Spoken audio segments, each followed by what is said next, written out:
Okay. Um, There you go. Thank you.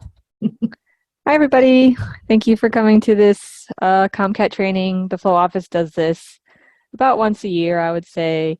It's kind of geared towards everybody, so both newbies to ComCat and longtime users that just need to brush up on how things work. So I'm Eliana Lima, and I'll be running the second half of the presentation.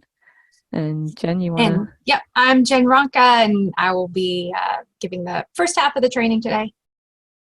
And Okay. we're both support services librarians at Flow. Yes, that too. Okay. You want to get the ball rolling? Yep. Can you see my screen share okay? Looks perfect. Okay, great. So I'll just go ahead and get us started.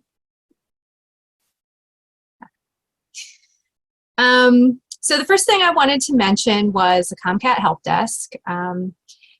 If you run into any issues while using ComCat, the best thing to do is submit a ticket to our help desk.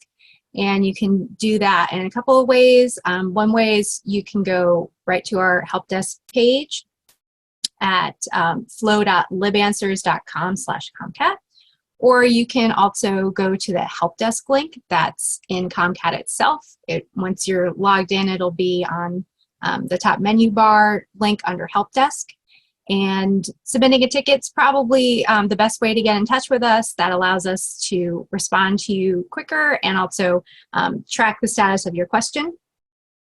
Some other help resources that we provide in ComCat itself, we have quick guides under help desk right by where you would submit a ticket. And these are just some how-to documents about completing common tasks in ComCat. And then also on our help desk site, the flow.libanswers.com/ComCat site, we have an FAQ as well as some training videos. So the first thing I'm going to talk about is just back to the basics on logging in. And kind of talk about how the patron account creation process works, and then also the ILL staff and admin accounts. So some important things to know about patron accounts in ComCat. The patron is going to use the same log information to log into ComCat that they would use in their local OPAC. So if that's their barcode or their username, it just depends on the network. The first time that they log into ComCat, an account is created for that barcode or username with a home library of the library that they choose from the drop-down menu. And patrons could choose any library within their network as their home library. So it's important that they choose the correct library the first time that they logged in, because once that library is associated with their ComCat account as a home library, they can't actually change that. So they can change their pickup location if they prefer a different pickup location. But if they try to log into a different library in their network, they'll just get redirected back to their home library. And another thing that's important to know for barcodes in particular, and this is for most library networks, if a patron loses their library card and they get a card with a different barcode, they will actually need to create a new ComCat account with that new barcode.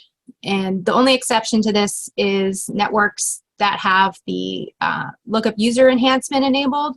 So that would be MBLN, CW Mars, and Noble. But other than that, the barcodes aren't automatically updated when patrons get a new barcode. All right, so for staff logins, these work a little bit differently than the patron accounts. This login information isn't related to any information in the local ILS.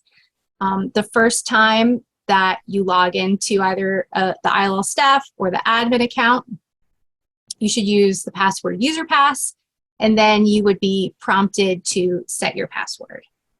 Now, for the usernames for these accounts, it's either ILL staff. Overnight camp for a month.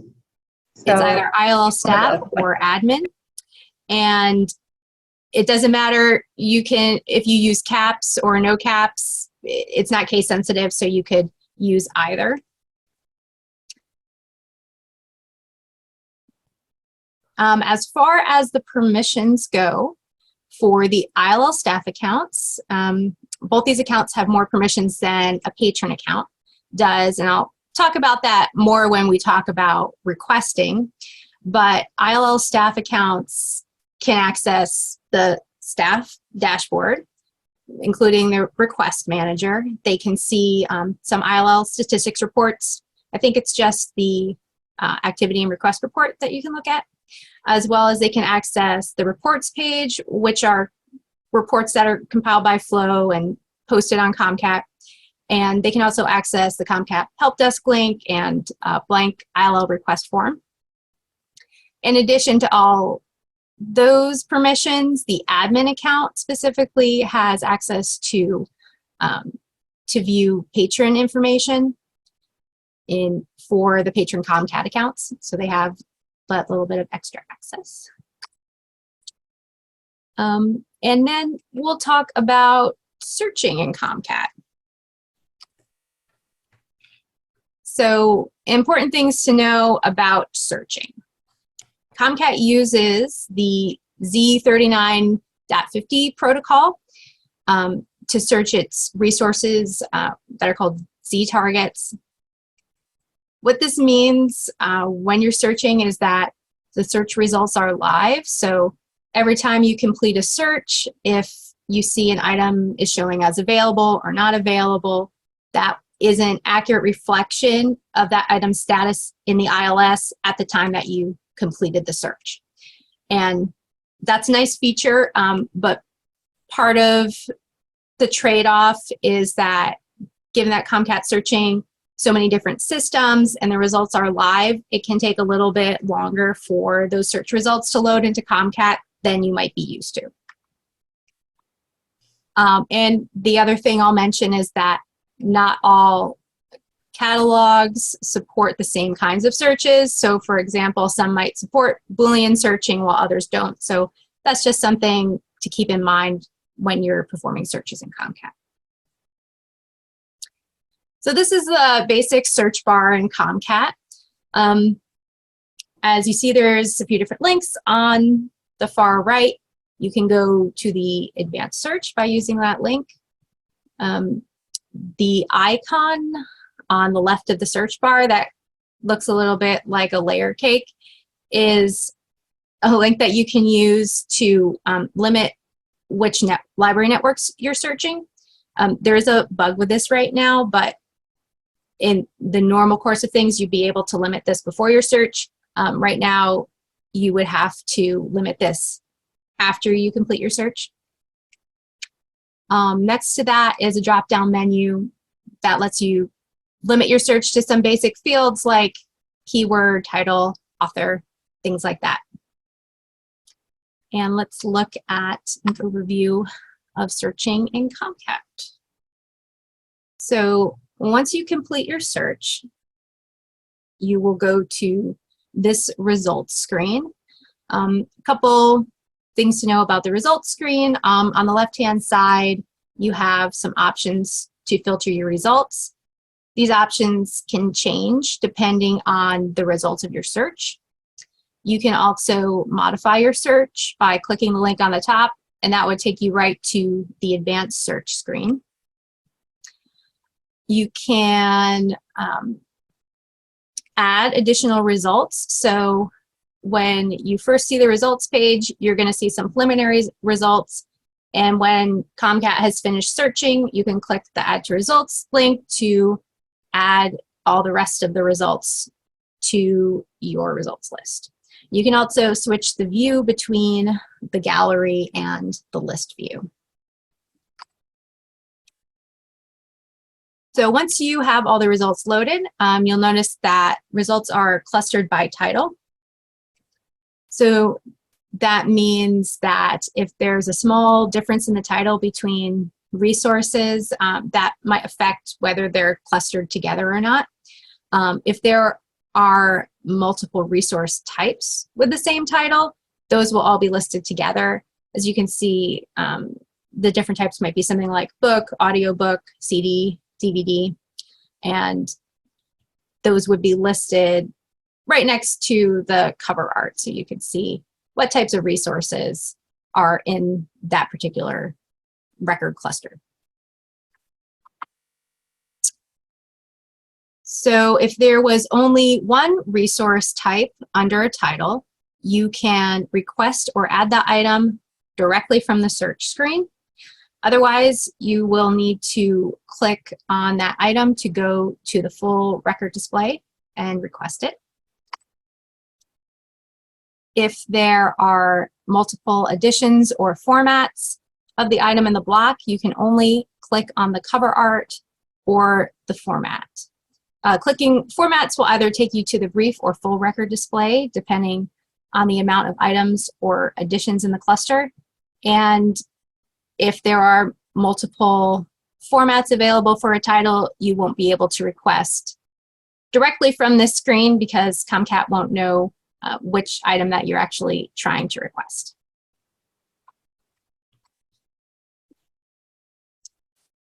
So this is the brief record display. If the item has multiple formats, clicking on an item from the results will take you to this display.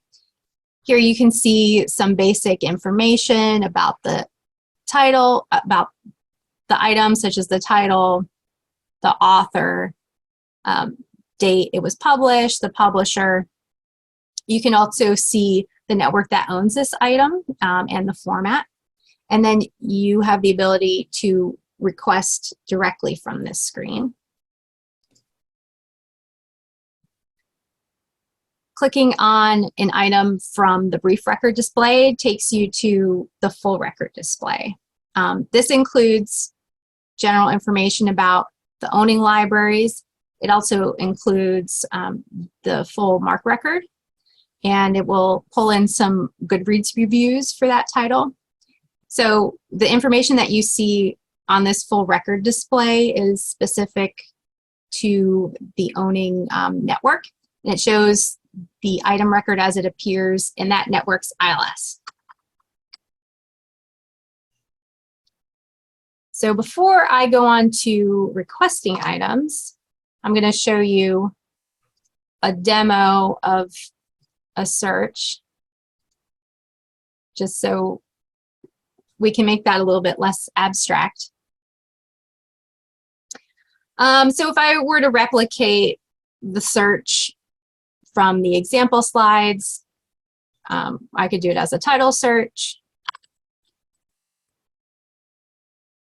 And as you're typing in your search string, you might notice that you receive some suggestions, so you can use these or not.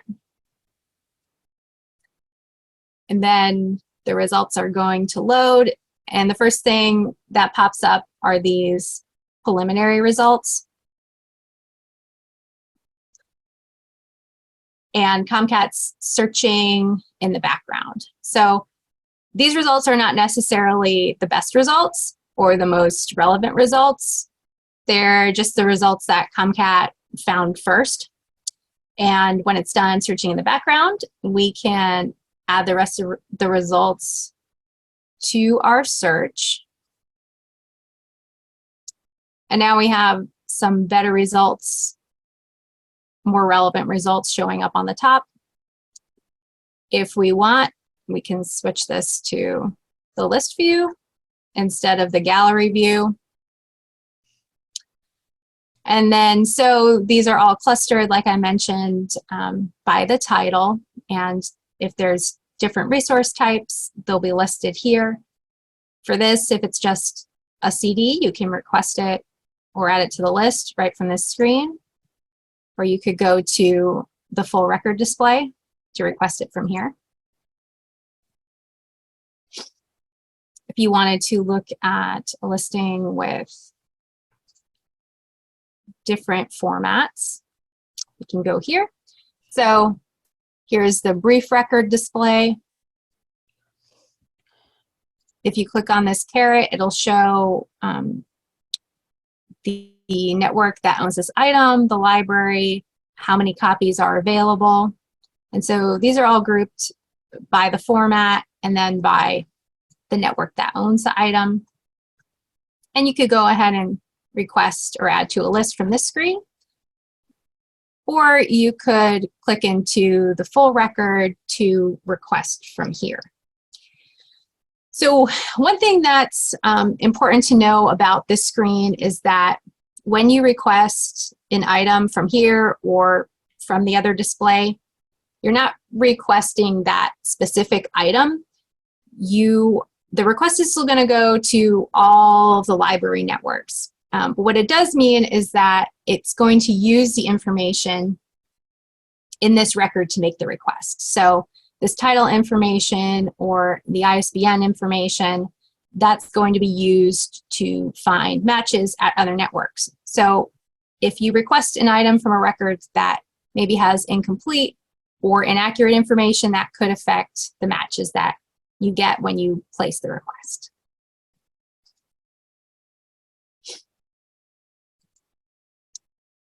Okay, so let's talk about requesting items.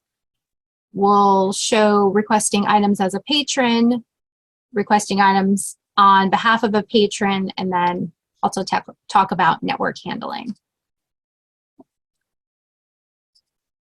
So when you request an item, ComCat builds a lender list using all the possible copies of the item it can find. Like I mentioned, it doesn't matter where you initiate the request, ComCat will attempt to find all the potential lenders for that item. When the patron requests an item, they're taken to this patron request form that we show part of on the right here. So the major difference between the request form that's seen by the patron and the request form that's seen by staff when they're requesting on behalf of the patron is that staff have the option to add a borrower's note. The borrower's note is viewable by the lending library. So if you want to write a note that can be seen by the lending library about which edition you're looking for or any other details, that's something that staff can do. Patrons have the option to add a note, but they can only add a note that will be seen by the borrowing library. So that's just something to be aware of. As I mentioned, ILL staff accounts and admin accounts have more privileges when requesting than patron accounts do.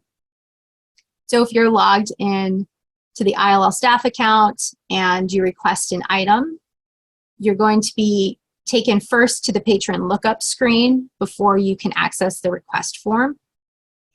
And then from there, you can put in the patron information and place the request on their behalf.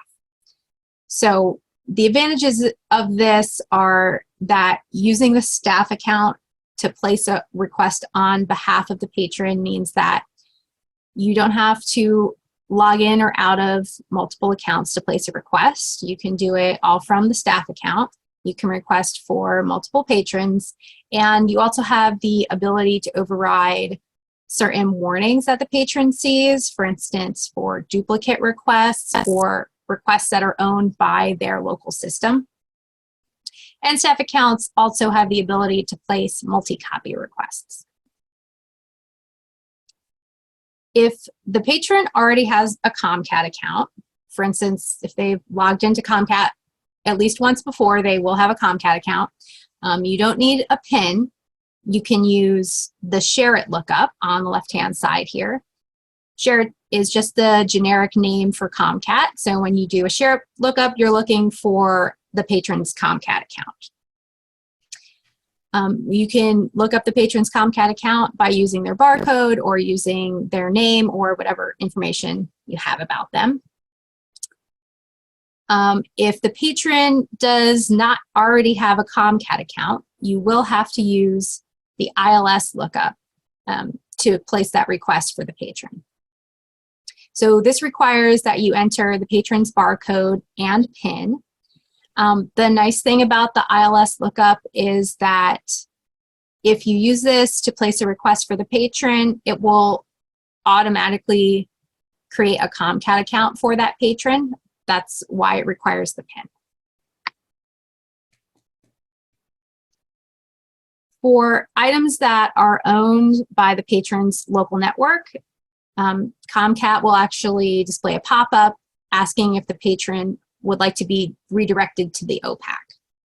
And the only exception to this is if the item is owned by their local network, but all of the items are unavailable, for instance, because they're checked out. In that case, ComCat will allow that request to go through. Otherwise, for example, if the item is marked as missing, but in some cases, ComCat might think it's still available, the patron won't be able to request that item, and staff would actually have to go in to request that item on behalf of the patron, because staff do have the ability to override this pop-up. And now I will turn this over to Eliana for the second part of the training. Thanks, Jen. Yeah. If I could just share my screen. Yeah. I'm gonna stop mine.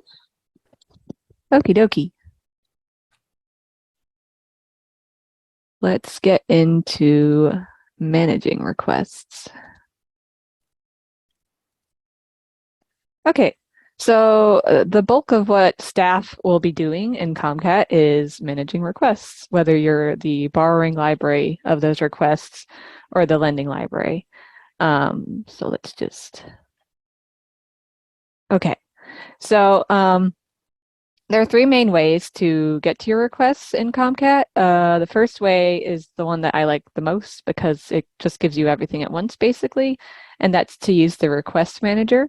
In the request manager, you see this screen that's basically two separate lists. On the left side, you have all of your borrowing requests, and on the right side, you have all your lending requests. And it's broken down by your status, and also the status of the request itself. So you'll see there are some statuses here that are underlined and some that aren't.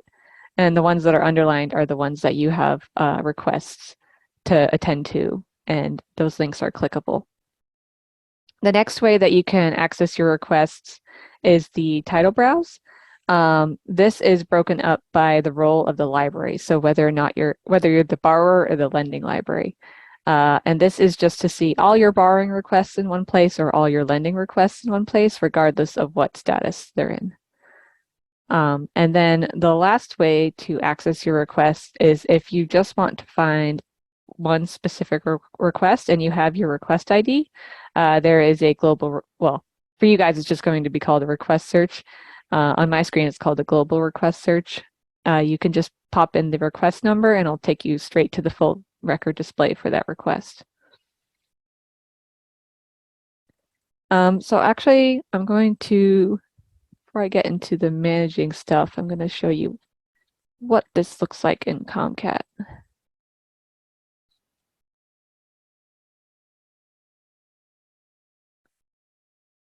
So I'm going to pick on the Boston Public Library because they usually have a good amount of requests going.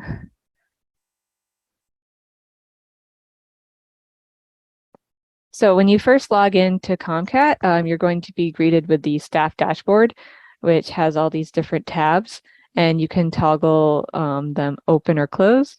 But the main one that you'll be concerned with is the ILL admin tab, which is where you'll find most of your links for getting to your requests. At the very top, you're going to see your request manager.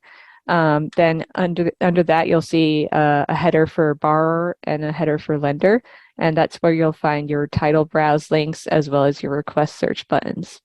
Some people I know do prefer the keyword shortcuts. There are keyword shortcuts you can use, which you can see here. The numbers correspond to the keyboard strokes you can use, I believe.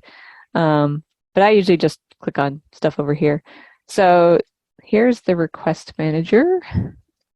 Like I said before, you have your borrower requests on the left and your lender requests on the right.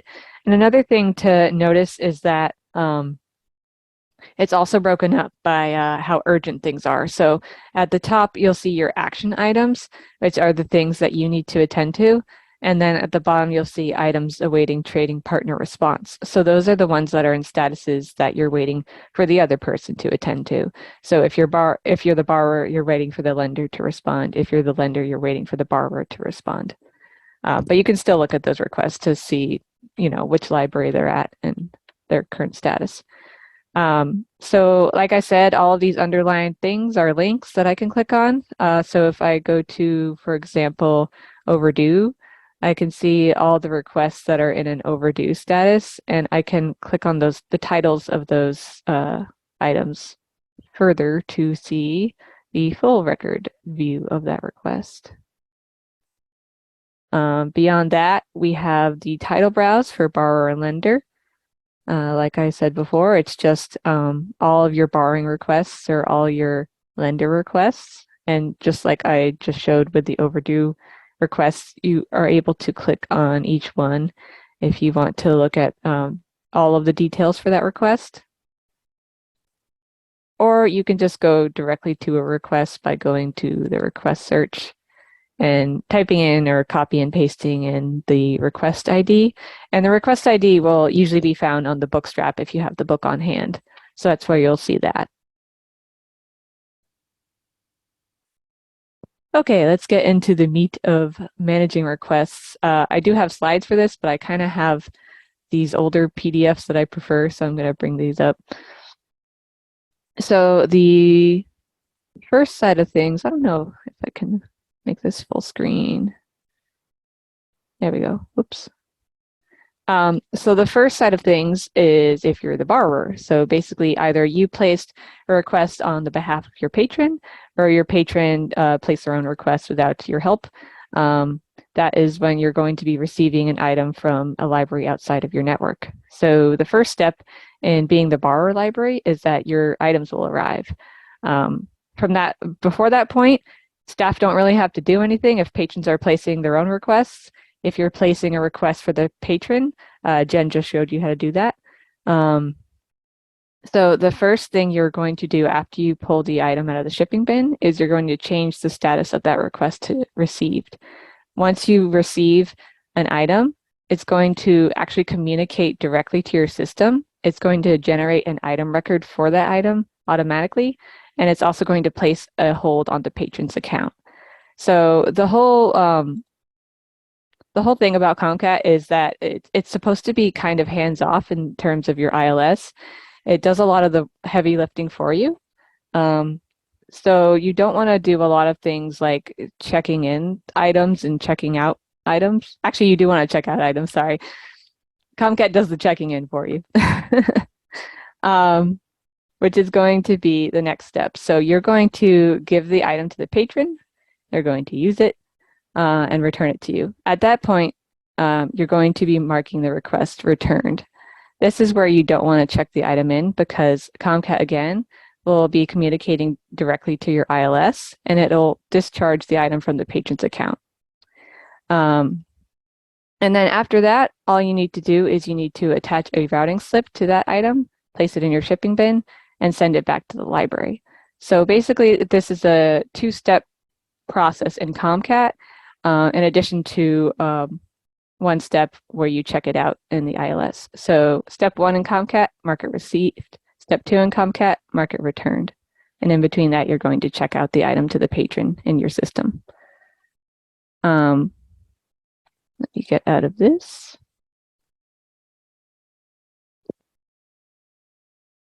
Go back to my slides.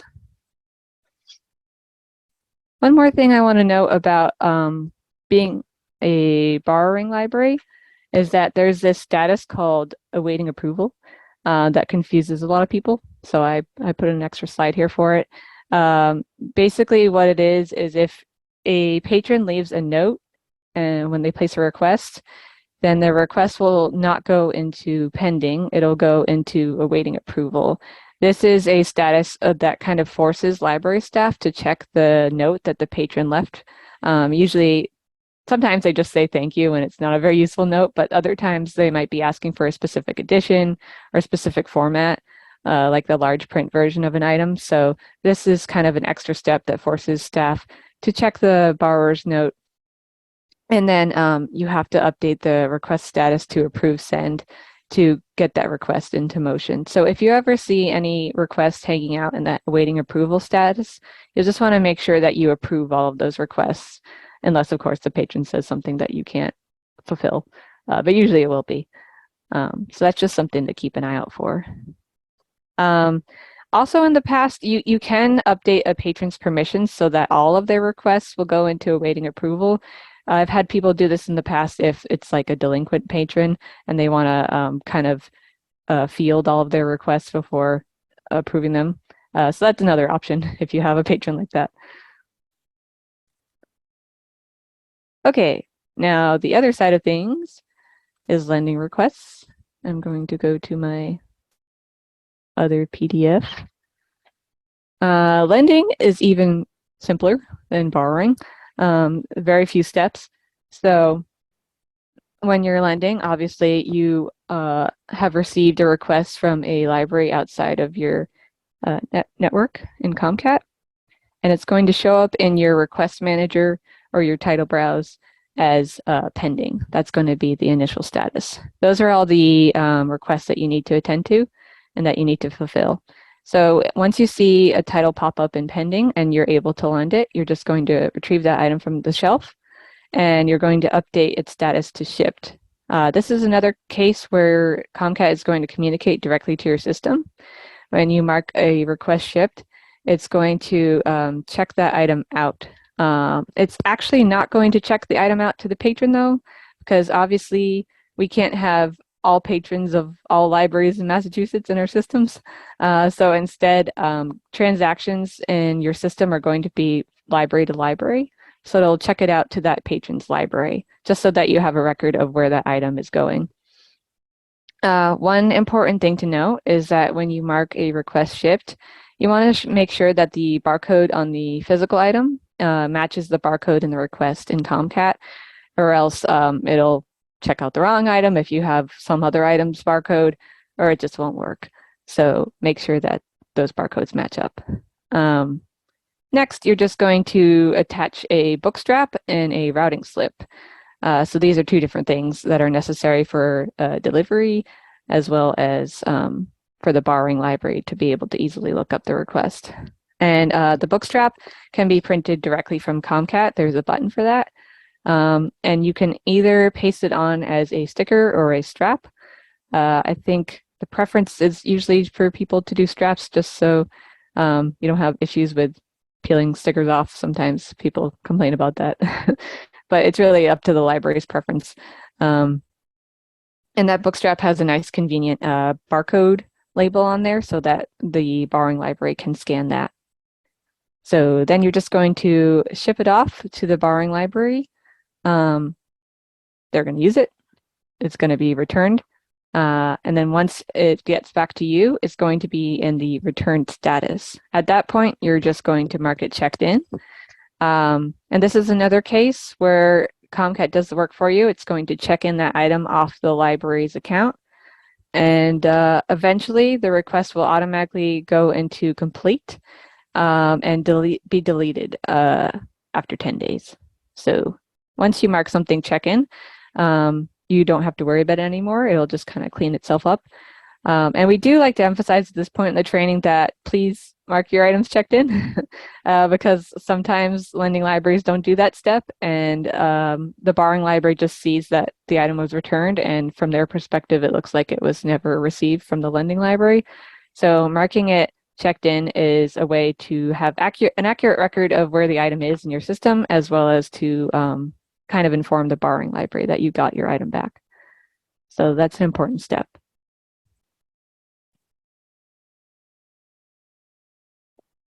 Okay. So I'm not going to go through the entire process just because it's a little awkward to demo, but I'll just show you what updating a status would look like. So for example, let's take one of these pending for a good demo.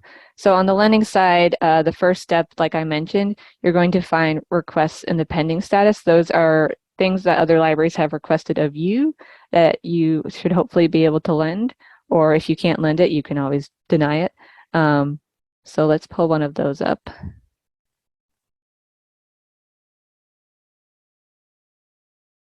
So let's say hypothetically I'm at the BPL and the Vineyard Haven Public Library has requested this item of me. Hypothetically, if I can lend it, then what I'm going to want to do is I'm going to check the barcode field right here. Sometimes this field populates automatically and sometimes it doesn't. It depends on what system you're in. In this case, it didn't populate automatically. So I'm going to go over here and I'm going to scan in whatever my barcode is. This is just, I don't know where that number came from, but there we go. Make sure it matches my physical item. And then I'm going to go up here and these are all of my status options. I'm going to mark it shipped and then I'm going to click submit to get that request into the ship status. And that is what is going to check out the item in my system. Like I said, if it fails, that usually means that the barcode's incorrect, so just double check on that. Or it can also mean that the item has restrictions. Maybe you can't actually loan it to that library due to CERC rules. So that's another thing to check on. Like I said before, if you can't lend every request that comes through, that's okay. You have options to say will not supply. And you can actually give a reason as well, or you can just use the default, which is omit reason. But there's a bunch of reasons why you can't supply things here if you want to be more specific and kind of keep the borrower informed. Another thing you can do while you're updating statuses, no matter what status it is you can add notes. So if I want the borrowing library to know something specific about this item, I can add a note here, and they'll be able to see it on their end.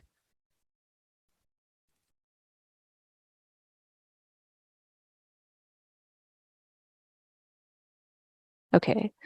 One more thing about being a lender is that you do have the option to pull up a pick list. So this comes from the pending status that I was just in. So if you go to your request manager, you click on pending to see all your pending requests, and there's going to be a pick list button in the top right. This is so that you can have it on a tablet or print it out so you can easily pull those items from the shelf.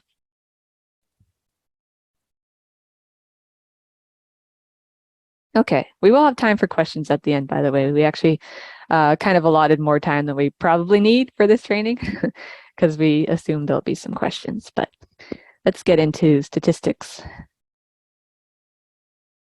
think Jen mentioned this earlier, but Flow does run some stats, monthly, quarterly, and annual stats for you guys, and you should be able to find these as long as you're logged in as staff. There'll be a tab that says reports. And these reports are just little clickable links that when you click on them, they'll automatically download to your computer as an Excel spreadsheet. Sorry. You can also access them. We have a Google Drive folder with all the reports that we send out via our listservs. So if you weren't aware of these reports, if you're not getting our emails reminders, you can send either Jen or I an email. Jen, if you want to put our emails in the chat, that would be good. And we can subscribe you to one of our ComCat listservs so you get reminders for these reports. Okay, so these are some of the reports that we provide. There is a stayed too long report. This report shows you all of your requests that have been sitting around for more than 30 days. We do recommend that you clear out really old requests. This helps you keep track of your lost items, and also, like I said earlier, if you're the lending library, it makes the borrowing library aware that you got your items back. Another reason why it's good to keep requests cleaned up is that patrons can only have a maximum of 10 active requests, and sometimes they hit their limit and they're not able to request anymore. And so cleaning out some of these old requests that might be considered active is probably a good idea for your patron's sake. Another report we do is the year-to-date statistics report. This is a monthly report. If you open it up, it has tabs for each month as well as an annual cumulative tab. And this just shows the number like a count of all the borrowing and lending requests you have per month. And this is presented both by library and by network. So if you want the counts for your specific library, you can see that. Or if you want counts for the whole network, you can see that as well.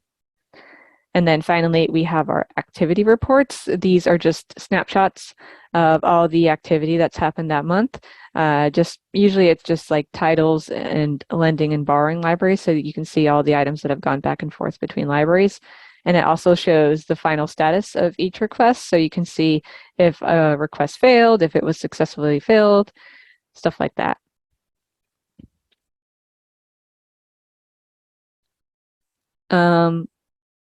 I do have the reports open up. I might as well just show them real quick. So, Jen, can you see that okay? Okay, cool. So here is one of the too long reports. So again, it's just requests that have been sitting around for longer than 30 days. It shows you when the status of the report was last updated. These ones are pretty old, as well as the lender, the borrower, and what status it's currently in, and the request ID if you want to just pull it up. So we have, this is the borrower version of this report, but we also have a lender version. So you can look at it based on what your role is.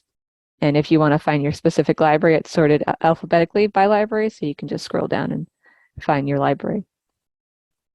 And then we have the year-to-date report. Like I said, it's broken out by month in these different tabs. Let me just scroll to the top here. And it's also sorted by your network. So you can just find your network and find your library, and it'll give you the counts for the amount of borrowing requests you've submitted, the borrowing items you've received, and as well as the lending requests you've filled. And then if you go to the YTD tab, it's going to show the cumulative count for the whole fiscal year. So it goes from July to June. And we put these out every month. And then the final report is just the activity report. This is usually useful for keeping track of any requests that you've lost track of. Sometimes requests get prematurely deleted. And so we need to check these reports to figure out what happened to them, who was the lender, who was the borrower, that kind of information. It's useful for that.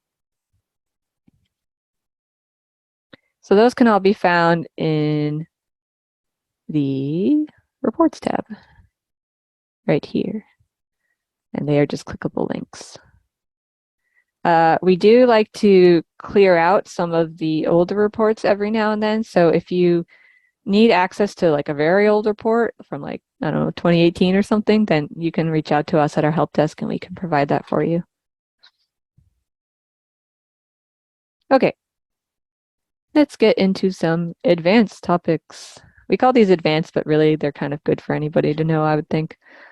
All right, so first is the request full record display, which I've kind of already showed a little bit. But the first part I'd like to talk about is the lender list. So all of your requests that are currently in process will have a lender list. This is what Jen was showing earlier, where it doesn't matter where you place your request from, it'll try and find you as many lenders as possible. And that's usually based on things like ISBN or title or other identifiers that are matchable. So in this lender list, you can see there's all these, this gobbledygook, but I've broken it down here. It starts out with the library code. So you can see this lender list has MBLN, it has UMass Dartmouth, it has a Helm Network library, I think Mass Bay, and then UMass Amherst. So you can just see what lenders there are, and it goes from top to bottom. So the first lender on this list is going to be the next lender. So you can't see it in the screenshot, but there's going to be some active lender, and then if that lender can't lend the item, then it'll go to BPL next, and then UMass Dartmouth if BPL can't fulfill that request, et cetera, et cetera. So you have plenty of chances to get your item.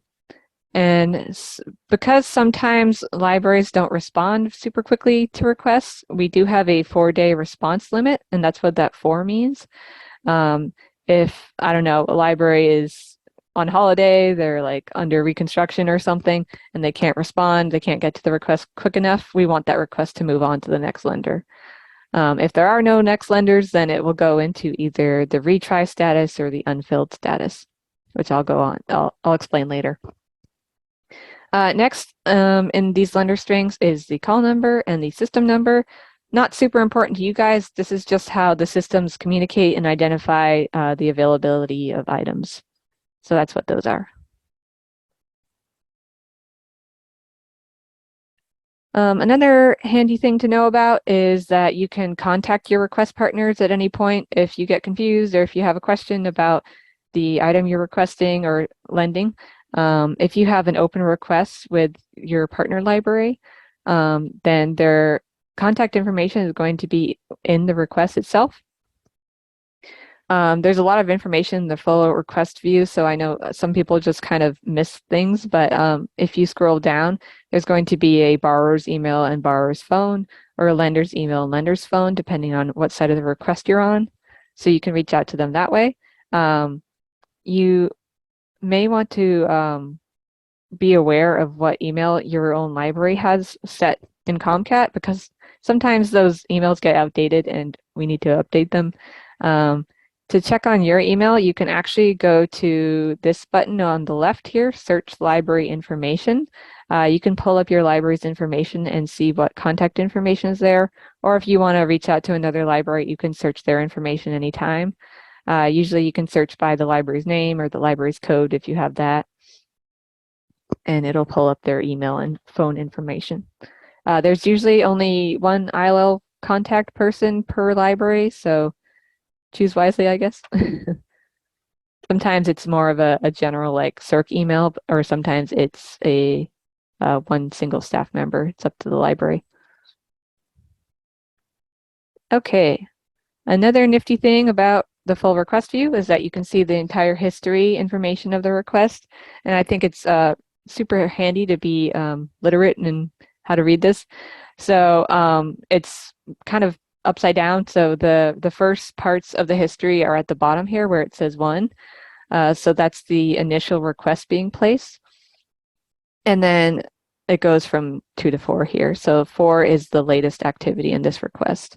So each step in this history shows the library that was involved, when it happened, and the status of the request. So you can see that this request was placed by a BPL Central patron on June 4th, and then it went to Noble, I think that's Wakefield.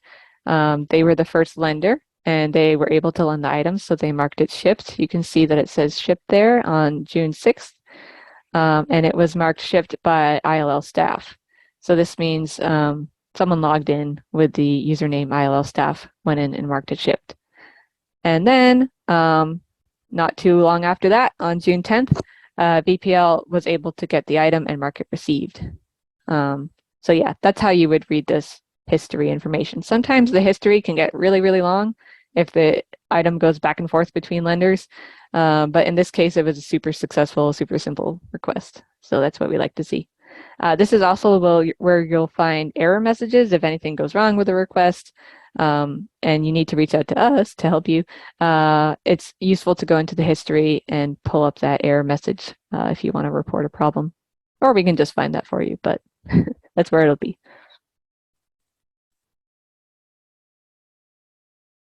Okay, let's talk policies. I already mentioned this, but patrons are allowed a maximum of 10 active requests at a time. Usually not a problem for most patrons, but we do have some dedicated library users out there. So like I said before, it's a good practice to routinely delete inactive, unnecessary, or just dead requests. And you do that by the same way you update any status. You just go to the status dropdown and say delete and click submit when you're in the request full view. We do on our help desk have, where'd it go? A chart that shows you which of the request statuses are considered active and also which one appeared to the patrons. So when you log in as a patron, you have a little My Account button that's going to show you all your requests.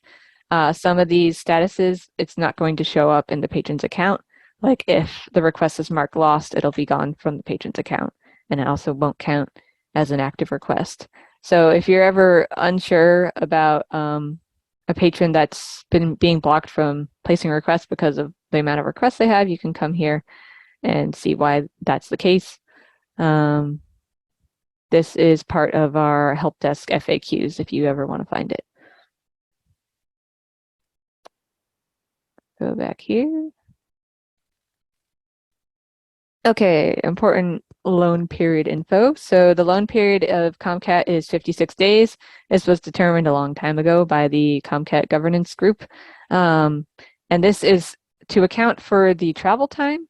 Travel time varies greatly with delivery, especially if your libraries are super far apart.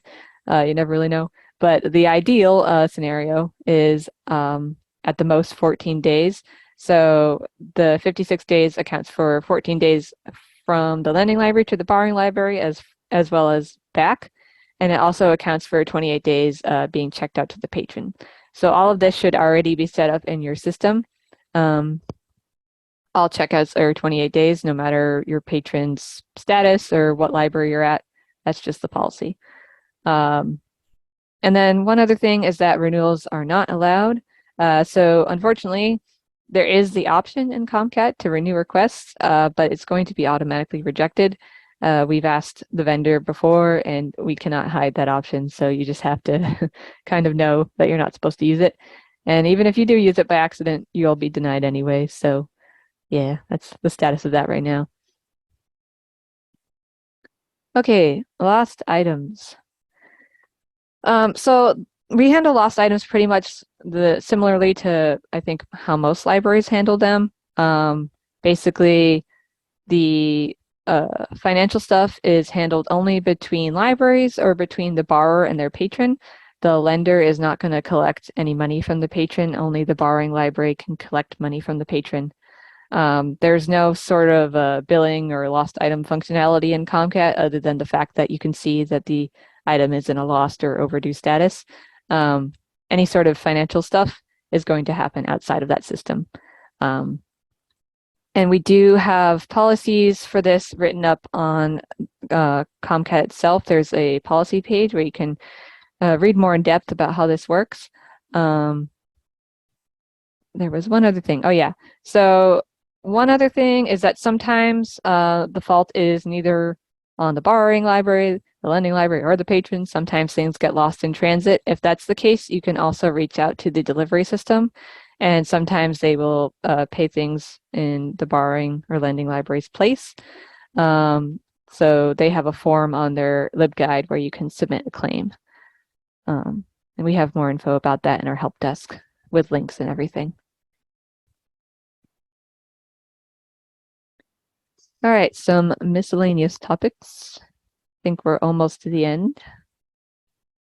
I briefly mentioned this earlier. If none of the lenders are able to fulfill a request, there are two different statuses. One is called Retry and one is called Unfilled.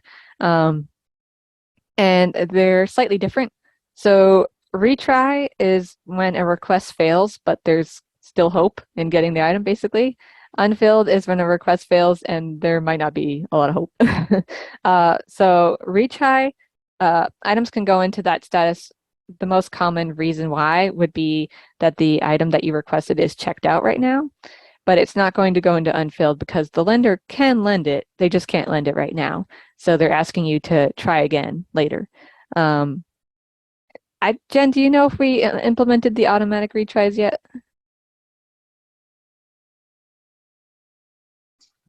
Yes, we have implemented the automatic. Okay. And what's the number of days? Sorry to spring that on you. I'll double check. I'll let you know what that. You could put it in the chat. Yeah. Yeah, so recently there was an enhancement added to ComCat where these retries are just automatically retried. So the requests go back into motion automatically without staff having to worry about it. Before that, staff would have to manually get these requests back into motion. So that's a slight improvement we got recently. Unfilled requests, on the other hand, usually it has to do with all of the lending libraries are closed for whatever reason. There are no lenders available whatsoever, or the item is not available and won't be available for a long time. Sometimes there are cases where items have hold restrictions, maybe if they're brand new. We see requests go into unfilled a lot when something maybe just came out, like 2022. Then people don't really necessarily want to lend it outside of their network yet. Those requests are probably going to be kind of likely to go into unfilled rather than retry.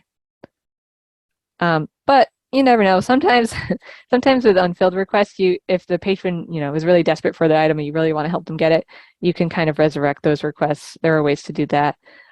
Maybe they requested the item from kind of a less filled out record, like Jen mentioned earlier. You could try to place it from a different one. Yeah, so where there's a will, there's a way sometimes. Um, so when you're the lender and you're saying that you won't supply an item, you can actually initiate whether the request will go into retry or unfilled. So when you're choosing your explanations for why you're not fulfilling a request, you can choose a status that has either retry or unfilled next to it to indicate, yes, I can lend this later, or no, I can't. You're not necessarily choosing the request future because maybe the next lender will be able to lend it, but you're kind of leaning it one way or the other, basically. So if you choose unfilled, you'll be taken out of the lender list, and if you choose retry, you'll be put back into the lender list for later, basically. Okay, another important thing, when you're placing requests on behalf of a patron, or maybe a patron comes to you and they don't understand why one of the requests isn't working, it might be because the item is not lendable or not available. So an item, when you want to request it, it has to be both lendable and requestable. I mean, sorry, that's the same thing. It has to be lendable and available. So lendability is basically, does this library lend this item to libraries outside of their network? Is it part of their policy to lend that item outside of their network? That means it's lendable. The availability is just, is this item checked out? So a library has to be willing to lend the item in the first place, and it has to be available, not checked out to anybody. And that is how you get a successful request. So you can see whether or not something's lendable by checking the ILL lender column. If it's not lendable, it's not going to have that ILL lender thingy show up. And if it's checked out, it's going to say not available. So you want both of those to be a yes for your request to be successful. But then again, like Jen said, you might be able to still place a request on a bib like this because it's going to check other bibs as well. Really depends on how unique that title is. Okay. The participant record is where all the information about your library is stored. This is where we would go to update your ILL contact information that I mentioned earlier. It's also where you can put your library on holiday. So if your library ever needs a break from lending items in ComCat, we can just put you on holiday, which is basically we just enter a start date and an end date, and then ComCat will look at those dates and say, okay, don't add this library to any lender list within that amount of time. A lot of school libraries turn off ComCat for the entire summer, and this is how we do it for them. The participant record only is editable by flow staff, so if you need any changes to it, you'll have to reach out to us, but you should have read-only permissions to take a look at your own participant record. And this is going to be under the ILL admin tab in your staff dashboard, same place where you find your request manager. And I guess the only other thing that's really important about the participant record is this is where we set up our notices. A lot of libraries opt to not use too many notices because they have their own notices in their systems that kind of fulfill that need. But if you want notices, like maybe you want staff to be notified every time you get a new ComCat request, that's where you would set that up. You can also set up notices for patrons, but like I said, a lot of a lot of the needs that notices would fulfill are kind of already taken care of by the notices in your own system. So it's up to you whether or not you want to use them. And we usually set those at the network level, so the network kind of decides whether or not they're going to use certain notices. And that is the end. So I see there's a lot of stuff going on in the chat. We did get some questions in the chat. Okay, great. So I thought I'd wait to answer those for the benefit well, of we have the people that are watching the recording. So yeah. Oh yeah. And I will mention for the automatic retry, it is set at 21 days. So any requests that go into retry will be automatically resent at 21 days. The caveat to that is unless a staff member intervenes in that request before that 21 days is up, then it won't automatically get resent. But if you just don't touch it and leave it alone, you'll get the resend at 21 days. Okay. Do you think we should record the questions? Probably. I think people would probably find it helpful, right? All right. So let's just go through them then. So Christina says, when requesting items using the ILL staff login for a patron, how does the system know who the hold is trapped for? What happens?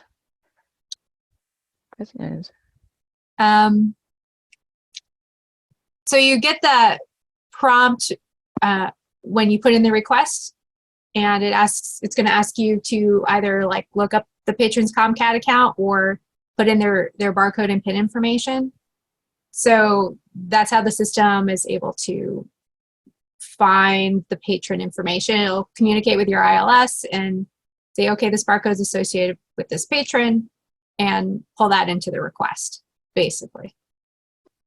Yeah, exactly. The barcode will be pulled into the request, and then when you eventually do get that item and mark it received, it's going to use that barcode to communicate your system, and that's where it's going to trap that hold for the patron on the item record it creates. So that is a part of the process where sometimes people often have to put in tickets just if the patron's barcode changes in between when they place the request and when it arrives in ComCat. So if that happens, we can fix it for you, but you do have to just submit a ticket to us and we'll take care of it. Yeah, and we are working on an enhancement right now that would fix that problem, but it's being kind of implemented network by network, so only a couple networks have it right now, and it's taking a little bit to get to everybody, but eventually it won't be as clunky. If we don't answer your question fully, just let us know in the chat. Ruth says, with more obscure titles than Lord of the Rings, the correct title sometimes doesn't even appear in the first search results until you click More Results, which is confusing. Any way to improve the initial search? I agree, it is confusing. I'm not so sure about ways to improving the search. I would say that more specific searches, like an ISBN search, would probably get you what you want faster, but I know patrons aren't going to do that. So one reassurance I would give you is that the Share It user group has been talking about adding an enhancement where you don't have to click the button, add more results. Instead, it would just happen automatically, which is actually how it used to work, which is kind of ironic that we're going backwards. But it's kind of like Jen said, because we are searching so many systems at once, there's no like easy, convenient way to handle it, unfortunately. Yeah, if it doesn't pull in those preliminary like matches, then you'd just be waiting a really long time to see anything. So it's... Yeah, we are aware it's awkward, but that's in discussion. Liz says, I often find when searching for volumed items that I'm...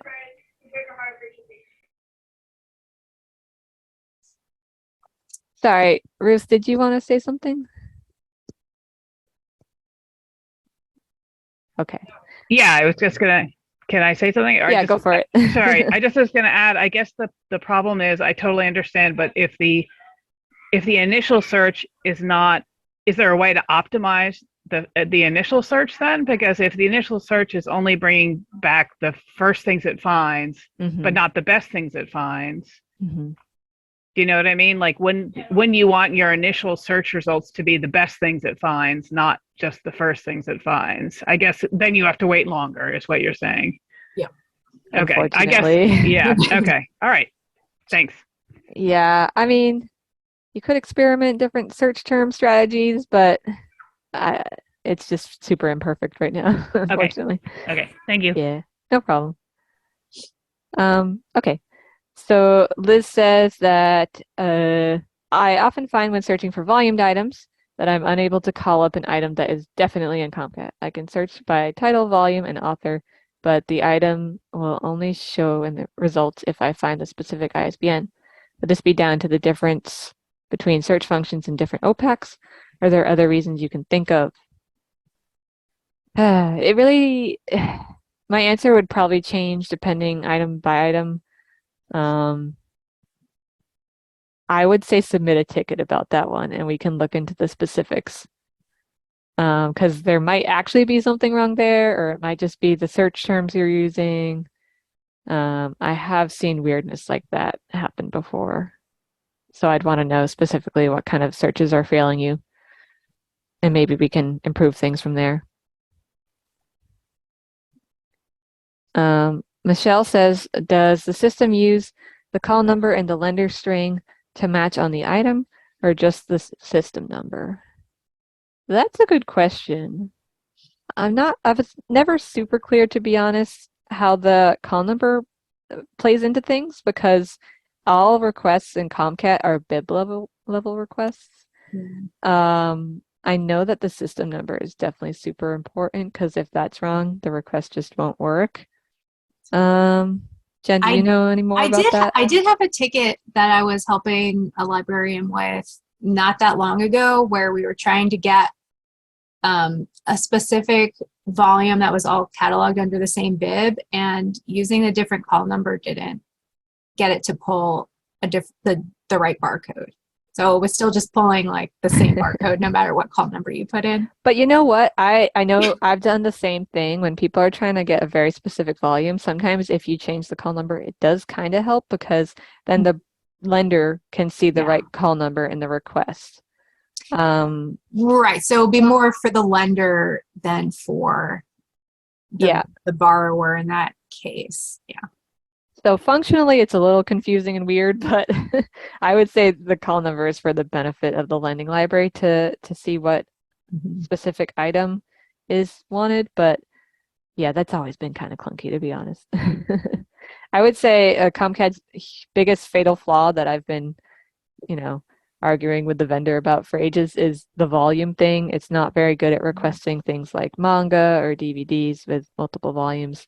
And we have to usually go in and manually manipulate the lender list to get exactly what people want, which is doable, but just a pain in the butt.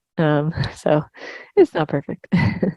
And that also has to do with so many systems playing together at once, and the fact that requests are bib level and not item level. Anyway, enough complaining. Christina, yes, we can send out a copy of the slides. Yeah, happy to. I can send them out when I send out the recording, so everybody can have a copy. Also, actually, I should demonstrate this one. If you go to our help desk, we do have the exact same slides pretty much as videos. So we will send out the slides, but we have them as separate videos that you can watch. And also within ComCat, there are videos you can watch, and we show you here how to do that. So that's another good resource if you need more, if you think you need more training.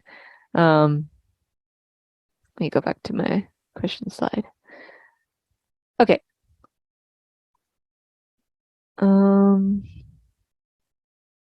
Any more questions?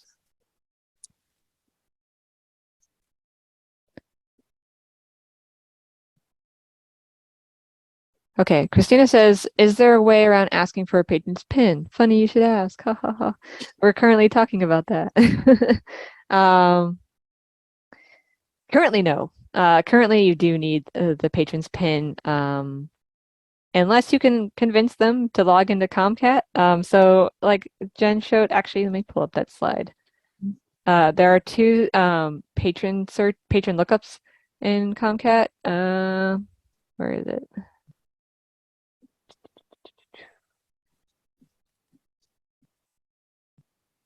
Is this it? Yeah. Okay. So yeah, we've got the share it lookup, which you use if the patron does have a ComCat account, and then the ILS lookup, which you use if the patron does not have a ComCat account. So unless they log into ComCat, you really do need to know their PIN right now. We are currently in talks with the vendor to enhance the system, so you'll no longer have to know patrons' PINs. This is part of a security audit that we're working on, but currently we don't have really a prediction or a timeline of when that will be implemented. So until then, unless you can get them to log into ComCat, you do need to know their PIN. Any other thoughts, Jen? No, I think that sums it up. Yeah. Yeah. Cool. Sorry, I like my question slide. Okay. Edgerton Library says, where in ComCat can I find the share it lookup and the ILS lookup? I can show you that. So basically, you can find it when you place a request. So let me just do a random search.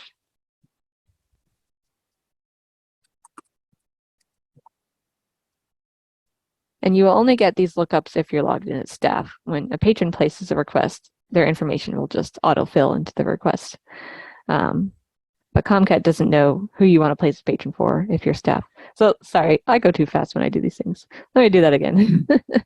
All right, so here are my search results. Here is my request button. I click on request this item, and it brings me to the patron lookup screen. Something that people miss is that these are buttons. I feel like a lot of people miss that, but you can tab back and forth between the two lookups here. So the share it lookup, all you need is a barcode. I think you can also use names. Yeah, you can use a bunch of things, but barcode and name are usually what people use. I think the other indexes don't work super well. And then the other one is the ILS lookup. It's called ILS lookup, Integrated Library System, because it communicates directly to your system and finds the patron's account and all their information, including their name and address and all that stuff. It finds it directly from your system. Whereas the share it lookup is just pulling from the ComCat internal database because that patron has hopefully already logged in. So usually the workflow would look like if you're placing a request for a patron, you do the share it lookup first. If you can't find them, then you resort to using the ILS lookup if you're able to know their PIN, hopefully. I think I scrolled too fast and skipped over something. Nope, I think I'm good actually. Is there a trick to request a travel book? I'm not sure what you mean by that. When I put in a request for a professor, he listed it as a book. But I see that some libraries are putting them in as periodicals. And when I first, it's been awaiting approval since June.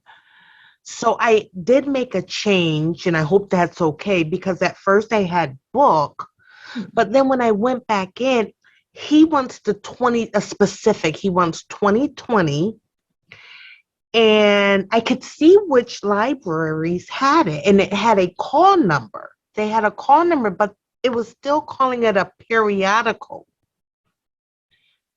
So, yeah. So one issue I am aware with periodicals is that sometimes ComCat will default to a non-returnable copy, like photocopy request. yes. We don't allow.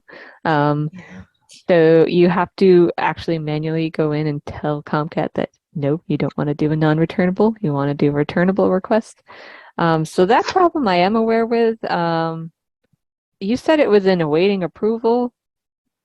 I'm not sure why that would be the case, but Yeah, it's unusual. And I can see the libraries under the lenders list, but I don't know why they won't send it.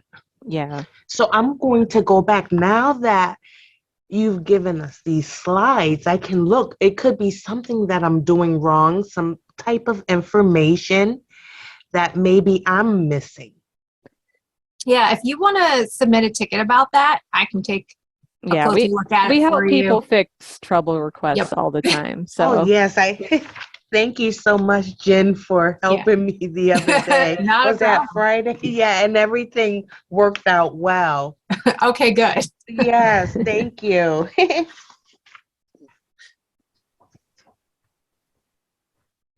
okay. Any other questions that people want to put in the chat, or you can unmute and just ask us?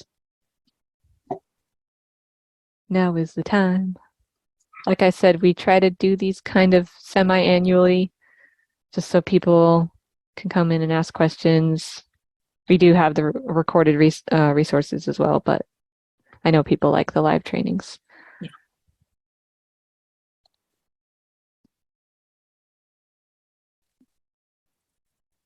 Okay. Sounds like no more questions. Jen, do you want to stop the recording?